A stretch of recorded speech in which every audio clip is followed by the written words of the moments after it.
આકાશવાણી ભુજ સમાચાર આશુતોષ અંતાણી વાંચે છે.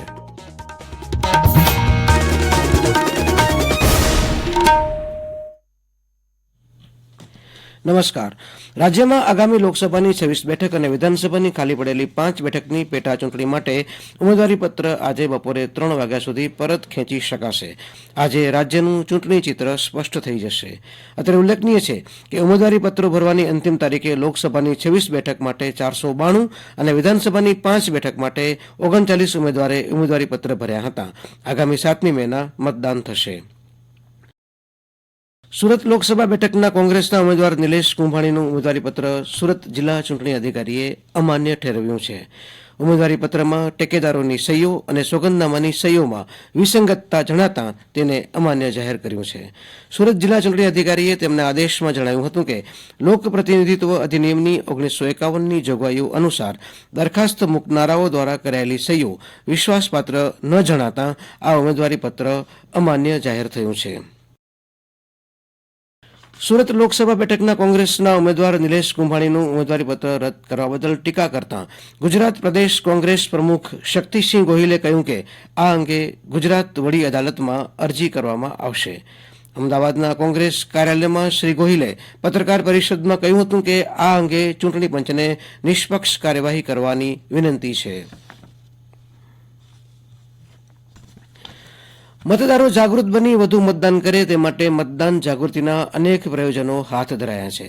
કચ્છ જિલ્લામાં ગેસ સિલિન્ડર પર મતદાન જાગૃતિ અંગેના સ્ટીકર લગાવી લોકોને મતદાન કરવા માટે જાગૃત કરવાના પ્રયાસો કરવામાં આવી રહ્યા છે.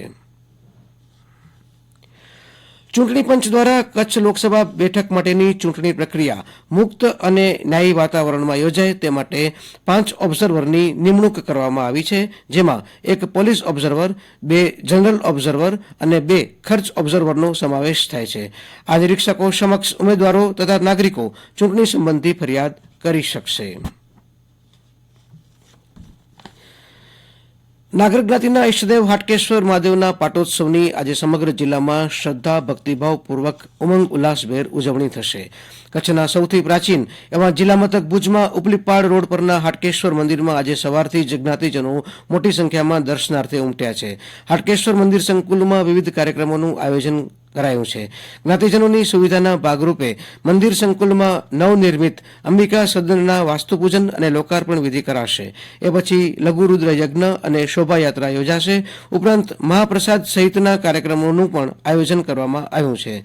જિલ્લામાં ભુજ ઉપરાંત અંજાર, ગાંધીધામ, માંડવી, મુન્દ્રા વગેરે શહેરોમાં પણ હાટકેશ પાટોત્સવની ઉજવણી કરાશે. કચ્છમાં ઔદ્યોગિક, સામાજિક, સાંસ્કૃતિક પ્રવૃત્તિઓ સાથે વર્ષોથી સંકળાયેલા રસિક મામતોરાનું ગઈકાલે નિધન થયું. તેમની વય 77 વર્ષની હતી. તેઓ ફેડરેશન ઓફ કચ્છ ફોકિયા સાથે તેની સ્થાપનાથી જોડાયેલા હતા. સ્વર્ગસ્થ મામતોરા કચ્છમાં સાહિત્યિક સંસ્થાઓ સાથેની પ્રવૃત્તિમાં સક્રિય હતા. સાંઘી ઉદ્યોગ ગૃહ સાથે જોડાયેલા હતા. ભુજમાં દાદા દાદી પાર્ક શરૂ કરવામાં તેઓ સહભાગી હતા. તેમના નિધનથી જિલ્લાના ઉદ્યોગ તેમજ સાહિત્ય જગતમાં શોકની લાગણી ફેલાઈ છે. ઇન્ડિયન પ્રીમિયર લીગની ગઈકાલની પ્રથમ મેચમાં કોલકાતા નાઇટ રાઇડર્સ ટીમે ભારે રસાકસીભરી મેચમાં રોયલ ચેલેન્જર્સ બેંગલુરુની ટીમને માત્ર 1 રનથી પરાજિત કરી પોઈન્ટ ટેબલમાં બીજું સ્થાન મેળવ્યું હતું. કલકત્તા ખાતે ઈડન ગાર્ડન પરની મેચમાં કોલકાતા ટીમે 6 વિકેટ ગુમાવી 222 રન કર્યા હતા. જવાબમાં બેંગલુરુની ટીમ 221 રનમાં આઉટ થતાં 1 રનથી હાર ખમવી પડી હતી. ઇન્ડિયન પ્રીમિયર લીગની બીજી મેચમાં ગુજરાત ટાઇટન્સ ટીમે પંજાબ કિંગ્સ 11ને 3 વિકેટથી પરાજિત કરી હતી. પંજાબની ટીમ 142 રનમાં ઓલ આઉટ થઈ ગઈ હતી. ગુજરાતની ટીમે 7 વિકેટ ગુમાવી 146 રન કરી મેચ જીતી લીધી હતી. જિલ્લામાં છેલ્લા 3 દિવસથી પવનની વધેલી ઝડપના કારણે મહત્તમ તાપમાન નીચે ઉતરતા જિલ્લાવાસીઓને ગરમીમાં રાહત મળી છે. ભેજના પ્રમાણમાં પણ ઉતાર ચઢાવ આવતા બફારામાં પણ ઘટાડોનો અનુભવાઈ રહ્યો છે. જોકે હવામાન વિભાગે આગામી દિવસોમાં ફરીથી તાપમાન 40 ડિગ્રી ઉપર જશે તેવી સંભાવના વ્યક્ત કરી છે. આ સાથે આ સમાચાર બુલેટિન પૂરું થયું. નમસ્કાર.